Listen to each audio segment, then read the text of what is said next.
Meanwhile, Senator Dean Heller now becoming the fifth GOP no vote, and a conservative group, American First Policies, is already indicating right now that he is going to be targeted right here because the Nevada senator dares to question something that they want to try to get Republicans in lockstep on, and that is a health care measure they will argue will be better than the one it is hoping to replace. To American First Policies spokesperson Katrina Pierson, is it fair to say, Katrina, then that Senator Heller is going to be targeted by Republicans because of his stance? Well, I think, Neil, it's fair to say that Senator Heller is being targeted by the millions of Americans, Republicans and Democrats, who want to see this Obamacare be repealed and replaced. You know, we didn't get here overnight, and this is the biggest problem that I believe many of us have with this particular stance, is because these guys have been campaigning forever on repealing and replacing Obamacare. Why this senator? Why not Ted Cruz or Mike Lee or Ron Johnson or Rand Paul or others who have serious concerns like Lisa Murkowski or Susan Collins? Why not any of them? Why this poor guy? I think that is a great question, and let me answer that for you. Simply because senators like Rand Paul and Ted Cruz have been saying the same thing since the beginning. Someone like Senator Heller has not.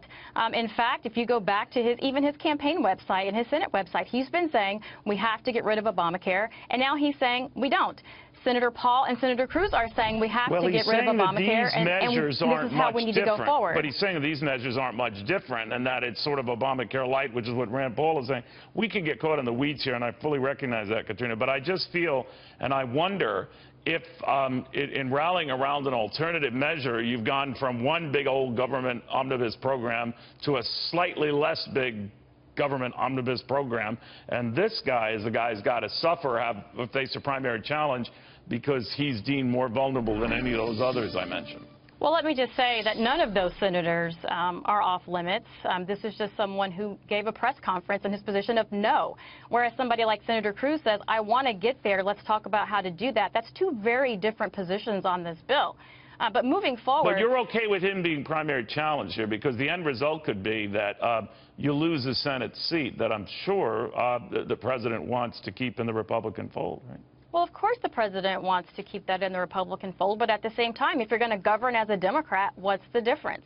Where do you have proof that he's governed as a Democrat outside of having concerns about this?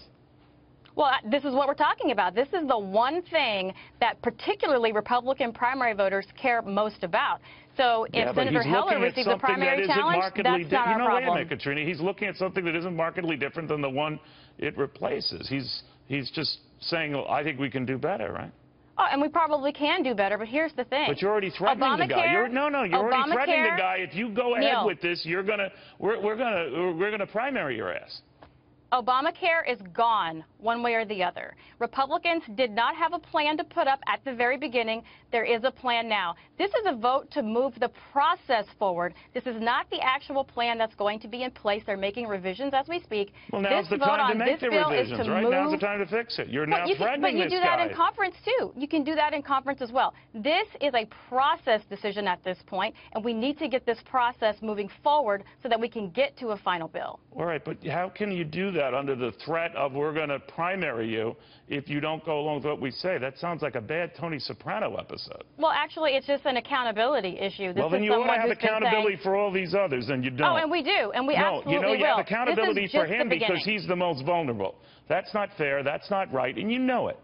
Well, this is just the beginning. No one else had a press conference. What do you mean this is just the beginning? You're going to do the same with all of those? You're going to do the same with Ted Cruz, Mike Lee, Ron Johnson, Rand Paul, Susan Collins, Lisa Murkowski? For any senator or any House member that does not move forward on the policies that many of Americans wanted to put first in November. Katrina? What's moving forward to you? Accepting something that is fatally flawed, and even conservatives are saying is just a lighter version of what we have out there? What's wrong with someone who stands up and says, well, you know, I don't flip over this. I'd like to try to make it bigger, but already Katrina's talking about the Trump White House trying to have a primary challenge for me simply because I spoke out. Well, first, we don't represent the White House.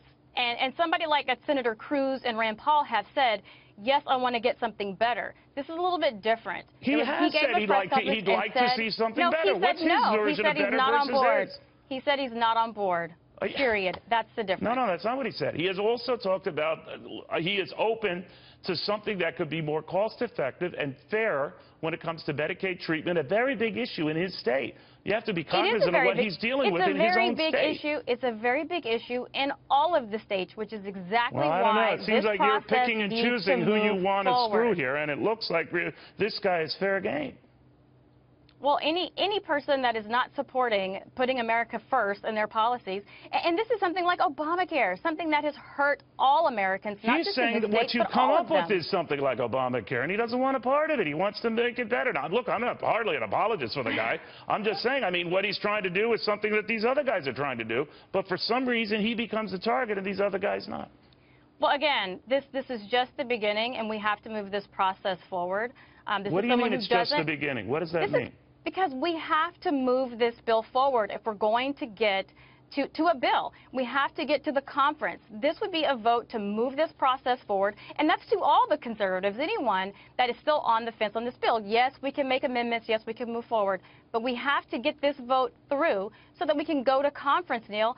We can't sit here and do this for another 10 months. This is something that Republicans have been promising Americans. You give us a Republican president, we will get Obamacare repealed and replaced. And you we either did go not along get with here us, overnight. or we're going to primary you out, even if it means risking losing the Senate in the process. You ought to look at cutting off your nose to spite your face. No, you know what, Neil? Democrats, when they believe in something, when they have power, they use that power and they fall on the sword. And that was Obamacare. This is the exact same thing for Republicans and Republican voters. Recognizing, Katrina, that by falling on the sword you have a good possibility of losing a Republican seat in Nevada, then that's your call. But that's the risk, right? Well, we promised voters, conservatives, Republicans alike, that we were going to repeal and replace Obamacare. We're not going to fix this overnight. But you didn't really repeal it, and this is hardly a black and white replacement. This is beginning the process. But this is beginning the process. That's all this guy's saying. That's not what he's saying. He's saying he's not going to support this bill. And in order to move this forward, have you heard what he's saying, Katrina? That's not what he said at all. That's what he said on Friday. All right, he did Katrina, not want to support this bill. We're going nowhere fast, my friend. But thank you very, very much. Katrina Pierson. You're very welcome.